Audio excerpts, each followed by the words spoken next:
Unaweza ukaenda Toyota Harrier kwa siku moja tu ambao utaamua kutumia shilingi 500 yako vizuri. Nimeupokea kwa furaha kubwa zaidi. Seven Fruit ndio mchezo wangu mama naupenda kucheza sana. pmbet.co.tz ili uweze kuingia kwenye kinyang'anyiro na kwenye familia ya washindi. Na mtazamaji wa PMTV Tanzania, tayari tupo hapa kwenye kanisa la Mtakatifu Bartholomayo Ubungo hapa la Anglican, ambapo ibada ya kuaga mwili wa mpendwa wetu, moja kati ya nguli katika tasnia ya habari nchini Tanzania, Charles Martin Hilary, ibada inafanyika hapa, na tayari wageni mbalimbali wameshafika, lakini pia mwili umeshafika tayari kwa ajili ya ibada kuanza, na baadaye kidogo majira mchana mwili utasafirishwa paka kule Zanzibar, ambapo huko nako utaenda kufanyika kwa kuagwa kiserikali na baadaye atazikwa huko Zanzibar. Sasa yapo mengi ambayo ya kujifunza, yapo mengi ya kuangazia, lakini pia kuona watu namna gani wamejitokeza, wameonyesha upendo wa dhati kwa kutambua mchango wake katika tasnia, lakini pia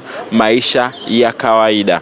Watu wamekuwa wakimzungumzia katika mazuri mengi, ikiwemo ndugu, marafiki na hata wale ambao walifanya nao kazi. Kupita kwenye kurasa za mitandao ya kijamii, watu wanaandika maneno tofauti, hasa wale waliokuwa karibu na Charles Hilary wakitaja kwamba alikuwa ni mtu wa ucheshi kila muda. Tuliona wafanyakazi wengine pia wakishare baadhi ya nyakati ambazo walikuwa pamoja kwenye mitandao ya kijamii katika wakati wa kufanya kazi, na kuna clip moja ambayo alisema maneno mazito kweli kweli wakati akienda kuanza kazi katika kurugenzi ya mawasiliano Ikulu ya Zanzibar.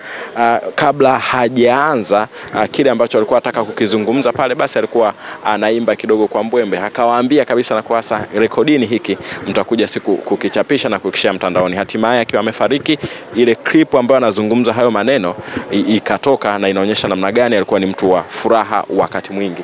Sasa tayari ndani tutakupeleka kwa ajili ya matangazo ambayo tutakusogezea kupitia PMTV Tanzania, na kiongozi mkuu aliyefika hapa katika ibada hii ni mkuu wa mkoa wa Dar es Salaam, Mheshimiwa Albert Charamila, ambaye nayo tutakusogezea namna ambavyo alikuwa anawasili hapa, tutakuonyesha.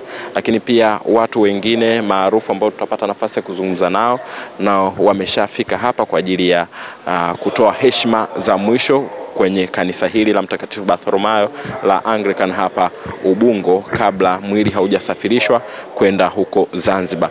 Kwa hapo jana taratibu za kuaga mwili zilifanyika nyumbani kwake maeneo ya Kibamba, na tuliona pia watu mbalimbali mashuhuri wakifika pale, akiwemo walikuwa ni mabosi zake ama waajiri wake wa zamani wakati akifanya pale kazi kama mtangazaji, lakini pia viongozi mbalimbali pia wa serikali walisogea, na tutaona pia baadaye huko Zanzibar baada ya kuwasili na kwenye taratibu nyingine za kuaga msiba huu kiserikali, manake bila shaka tutaona viongozi wengine wa kiserikali wakifika huko na kushuhudia pia nao wanasema nini.